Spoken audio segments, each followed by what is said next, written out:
রাজ্যের ৬টি উপনির্বাচনে এই যে তৃণমূল কংগ্রেস জয়লাভ করলো, এ নিয়ে কারুর মনে দ্বিধা দ্বন্দ্ব ছিল না। এমনকি বিরোধী দলগুলি তাদের মধ্যেও দ্বিধা দ্বন্দ্ব ছিল না যে তৃণমূল কংগ্রেস ৬টির মধ্যে ৬টিতে জিততে পারবেন না, এমনটা কেউই মনে করেননি। মূলত তার কারণ হচ্ছে শাসকের অ্যাগ্রেসিভ নেচার, তারপরে আবার উপনির্বাচনের মতো একেবারেই কম গুরুত্বপূর্ণ নির্বাচন, আর অন্যদিকে পশ্চিমবঙ্গের মানুষের ওই লক্ষ্মীর ভাণ্ডার, কন্যাশ্রীর মতো প্রকল্পে আস্থা। সব মিলিয়েই কার্যত উপনির্বাচনে তৃণমূল কংগ্রেসের জয়লাভ সময়ের অপেক্ষায় ছিল। কিন্তু প্রশ্ন হচ্ছে, এই উপনির্বাচনের জয়লাভের পর বিরোধী দলনেতা শুভেন্দু অধিকারী তিনি পরিষ্কারভাবে মনে করছেন যে এর সঙ্গে 2026-এর পালা বদলের কোনো সম্পর্ক নেই। যারা মনে করছেন এই ঘটনা আসলে 2026-এ তৃণমূল কংগ্রেস আরও একবার ফিরে আসবে তারই ইঙ্গিত, কার্যত সেটা নয়, পরিষ্কারভাবে বুঝিয়ে দিলেন শুভেন্দু অধিকারী বেশ কিছু তথ্য দিয়ে। কি সেই তথ্য আজকের পর্বেই আপনাদের সামনে দেখাবো। কিন্তু অন্যদিকে যারা তৃণমূল কংগ্রেসকে ভোট দিলেন, যারা শাসক দলকে ভোট দিলেন, তারা কি পেলেন, শাসক দলের কাছ থেকে আগামী দিনেই বা তারা কি পেতে পারেন, তার কয়েকটি ঝলক আজকের পর্বে আপনাদের মুখ্যমন্ত্রীর বক্তব্য শুনিয়ে বলবো যে দেখুন তো এই বক্তব্যগুলো আপনারা পছন্দ করেই ভোট দিয়েছেন কিনা। সব তথ্য শুনতে একেবারে শেষ পর্যন্ত শুনুন, এবং যদি মনে করেন আমাদের ছোট্ট একটি ইউটিউব চ্যানেলকে আপনারা ভালোবাসেন, পাশে থাকা উচিত, তাহলে দয়া করে একটি লাইক কিংবা শেয়ার করে আমাদের পাশে থাকতেই পারেন, সেটাতে আমাদের অনেকটাই উপকার হয়।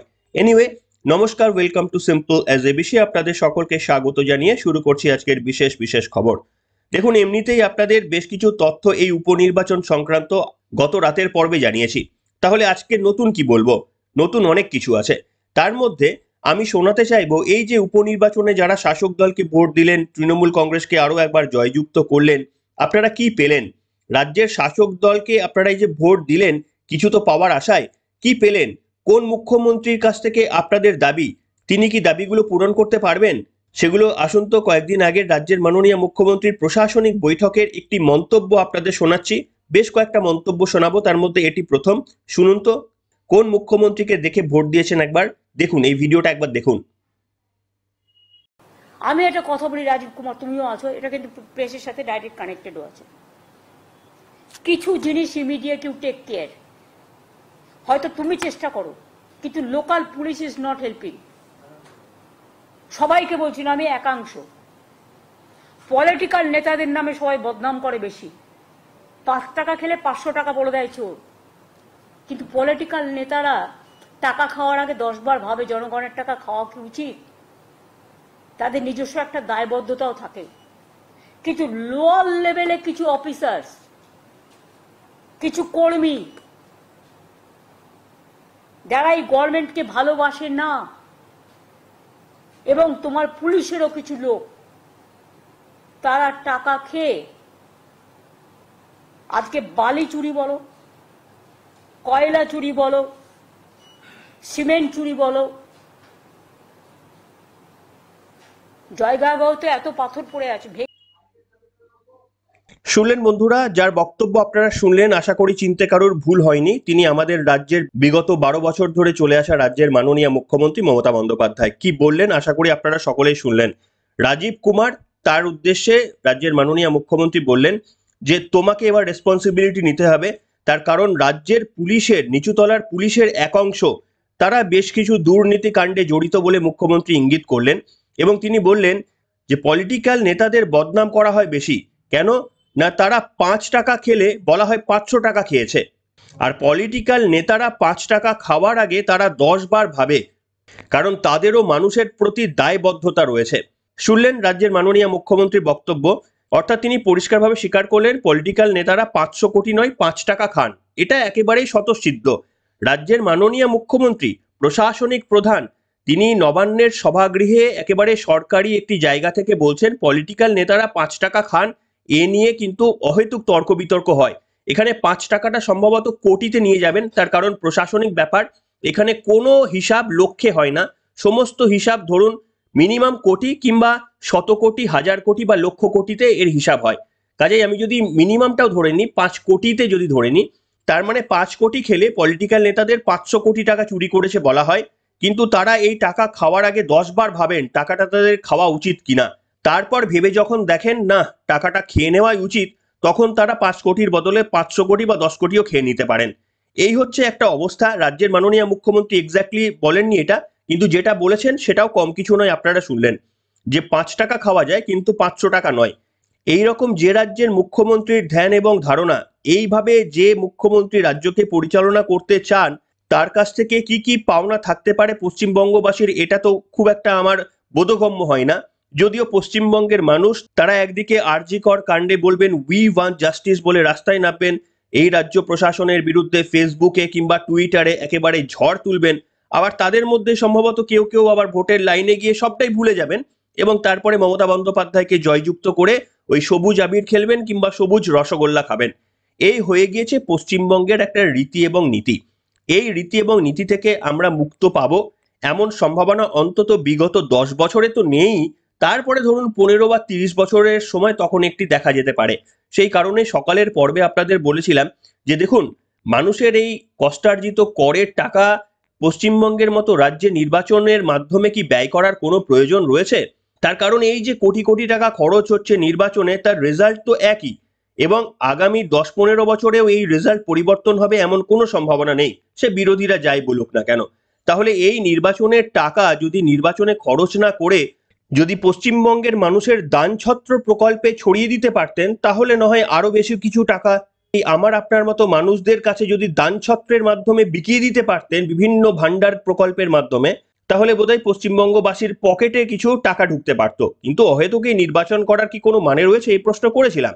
তবে বিরোধী দলনেতা শুভেন্দু অধিকারী তিনি কিন্তু আশাবাদী। এই নির্বাচনের পর তিনি নিরাশার মধ্যে ডুবে পড়েননি। তার কারণ তিনি পরিষ্কারভাবে বলেছেন যে উপনির্বাচনের ফল এরকমই হয়। বিশেষ করে শাসক দলের হয়ে যে রাজ্যে পুলিশ প্রশাসন এভাবে নির্লজ্জের মতো ব্যাট ধরতে পারে, সেই রাজ্যে উপনির্বাচনে এর থেকে আর ভালো ফল হবে কি করে। শুধু তাই নয়, শুভেন্দু অধিকারী আরো একটা তথ্য বলল। কোন তথ্য না, আপনাদের মনে থাকতে পারে ধূপগুড়ির উপনির্বাচনে সেখানেও বিজেপির এমএলএ, আমি নামটা ভুলে যাচ্ছি, তার মৃত্যুর পর যখন নির্বাচন হয়েছিল প্রায় বছর দেড়েক আগে, সেখানে বিজেপির সেই আসনটি তৃণমূল কংগ্রেস ছিনিয়ে নিয়েছিল উপনির্বাচনে, সম্ভবত ওই 6000-এর কাছাকাছি কিছু মার্জিনে।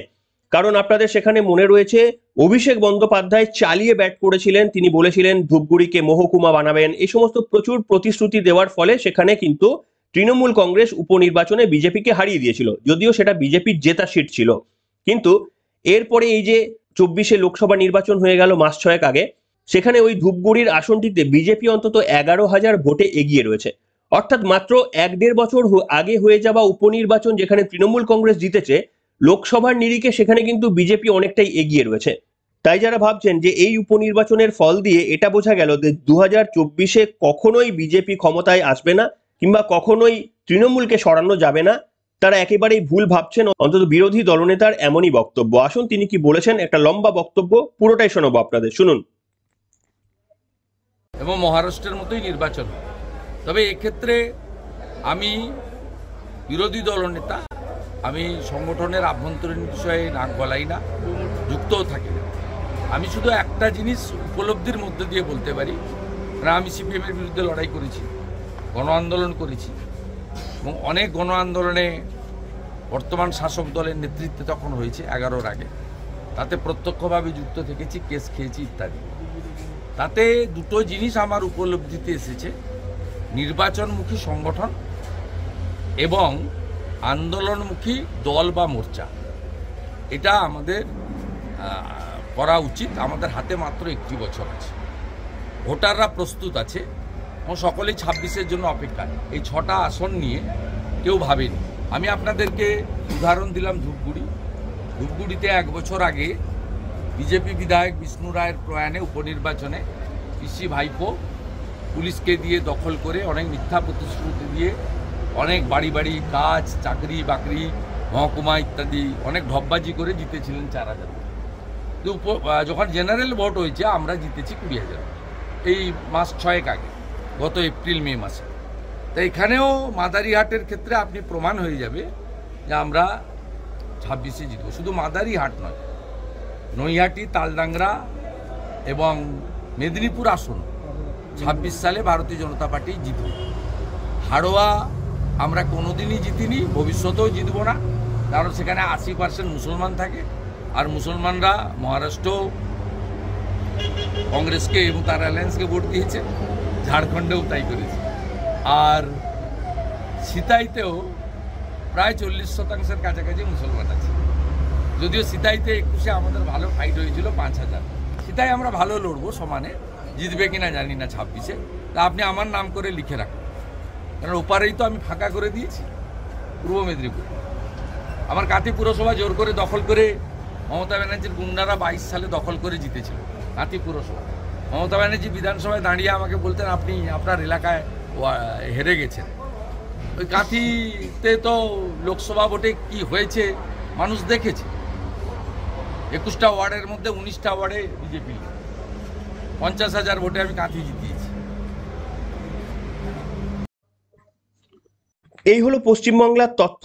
এবং অন্য একটি পর্বে হয়তো দেশের আপনারা জানেন যে মহারাষ্ট্র এবং ঝাড়খণ্ডে যে বিধানসভার নির্বাচন হয়ে গেল, যদি সময় এবং সুযোগ পায় তাহলে তা নিয়েও কিছু পর্ব আপনাদের সামনে নিয়ে আসতে পারি। তবে যে তথ্য আপনাদের সামনে দেব সেটা আপনারা ইতিমধ্যেই জেনে গিয়েছেন যে মহারাষ্ট্রে দুর্দান্ত কামব্যাক করেছে বিজেপি। লোকসভা নির্বাচনে মহারাষ্ট্রে বিজেপির যা ফলাফল ছিল সেটাকে কার্যত উল্টে একনাথ শিন্ডের ওপরই ভরসা রেখেছে মহারাষ্ট্র এবং সেখানে দুর্দান্ত ফল করেছে। অন্তত এক্সিট পোল যা ছিল সেগুলো সবগুলোকে ভেঙে চুরে চুরমার করে দিয়ে সেখানে দুর্দান্ত যেমন ফল হয়েছে বিজেপির, ঠিক তেমনি আবার ঝাড়খণ্ডে বিজেপি তেমন খুব একটা ভালো ফল করতে পারেনি আশা জাগিয়েও। এমনকি এক্সিট পোল সেখানে মেলেনি। সেখানে আরো একবার হেমন্ত সোরেন, যিনি দুর্নীতির দায়ে গ্রেপ্তার হয়েছিলেন, তার দল ঝাড়খণ্ড মুক্তি মোর্চার ওপরই সেখানকার মানুষ আস্থা রেখেছেন। এ নিয়ে বিশেষ কিছু তথ্য আজকে দিচ্ছি না, এটুকুই থাক। কিন্তু যেটা আপনাদের বলবো সেটাও কিন্তু অত্যন্ত গুরুত্বপূর্ণ। কি না, এই যে দুটি রাজ্যে বিধানসভা নির্বাচন ছিল সেখানে আপনাদের বললাম যে মহারাষ্ট্রে বাল ঠাকরের উত্তরসূরি হিসাবে তার কোনো বংশধর কিন্তু কোনো জায়গা করতে পারলো না, বরঞ্চ একনাথ শিন্ডে তিনি আগেই শিবসেনার চিহ্ন কেড়ে নিয়েছিল। আর এবার মহারাষ্ট্রের মানুষের আবেগও কেড়ে নিল কিন্তু এই একনাথ শিন্ডে, যিনি বাল ঠাকরের একনিষ্ঠ শিষ্য হলেও তিনি তার পরিবারের কেউ নন, অথচ তার পুত্র এবং তার যে সমস্ত ভাইপোরা রয়েছেন তারা সেখানে পর্যুদস্ত হয়েছেন।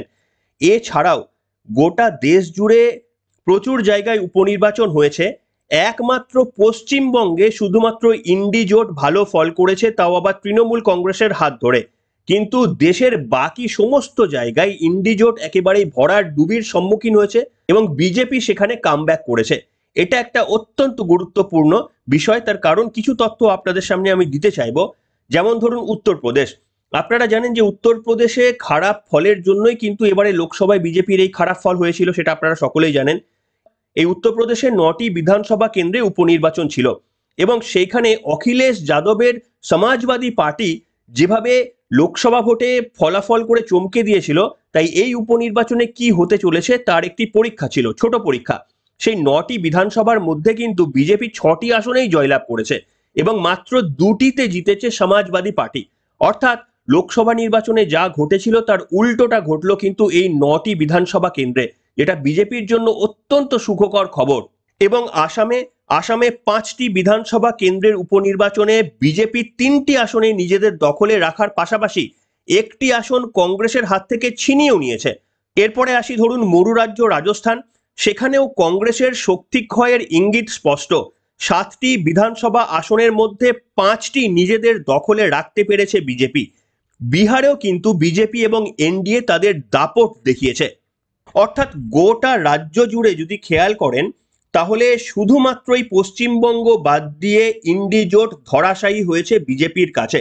এই যে লোকসভা নির্বাচনে বিজেপি বেশ কিছু কম আসন পেয়েছিল, অনেকেই ভাবতে শুরু করেছিলেন নরেন্দ্র মোদীর শেষে শুরু হয়ে গেছে, কিন্তু এই যে উপনির্বাচন, গোটা দেশ জুড়ে যে উপনির্বাচন হয়ে গেল সেটা কিন্তু সেই তথ্য দিচ্ছে না।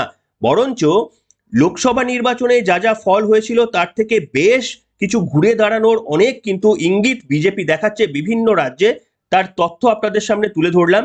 শুধুমাত্র পশ্চিমবঙ্গই হচ্ছে এক্সেপশনাল একটা রাজ্য যেখানে ইন্ডি জোট ভালো ফল করেছে মমতা বন্দ্যোপাধ্যায়ের হাত ধরে।